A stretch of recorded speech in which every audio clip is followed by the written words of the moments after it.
Okay, so this is Hamta Pass.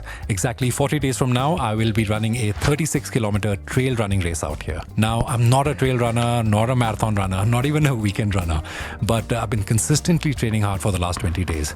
I also took a 2-hour online class on Introduction to Trail Running by Kyron D'Souza, one of India's most elite trail running athletes. Today, I'm attempting my first 30K on this route. Right out of the gate, there is no mercy. 900 meters of elevation gain within the very first 4 kilometers. Just for perspective, the Burj Khalifa is about 800 meters. I like to call this the never-ending stairway to hell. Now, professional trail runners, they actually will run up these steep slopes. I, on the other hand, am nowhere close to generating that much power. So I just speed hiked my way up with some occasional jogs here and there, and the only condition being constant movement. A quick 1-minute rest and a water break at the 5K mark, and now we start the actual running.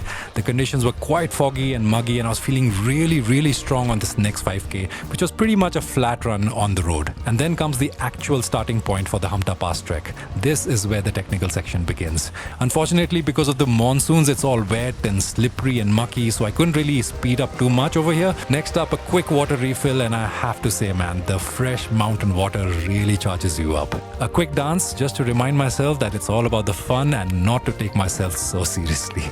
I'm still feeling pretty strong at this 13-kilometer mark as I cross the first camping site and the bridge crossing, which brings me to the first view of the majestic Hamta Valley. The trail starts getting really technical here as you're just running on all kinds of rugged terrain. We've got like riverbeds, narrow crossings, pretty much just rocks everywhere and very little trail. Finally, I made it up to the 15-kilometer turnaround point. Now this is where the fun begins. I let gravity take over, and quick, short, agile movements is what I was totally focused on. But I kept reminding myself not to go too hard just because I could.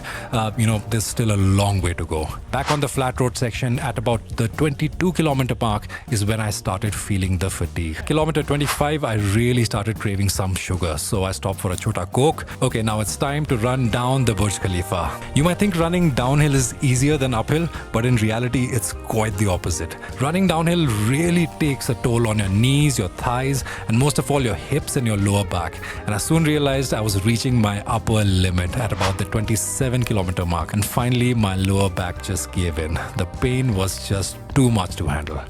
To avoid any further injury, I just slow walked the last 3 kilometers, completing my 30K in about 6 hours, which honestly was just terrible and disappointing. But on the bright side, we still got 40 days to get stronger, and I will attempt this again in 2 weeks. Until then, let's keep training, no days off.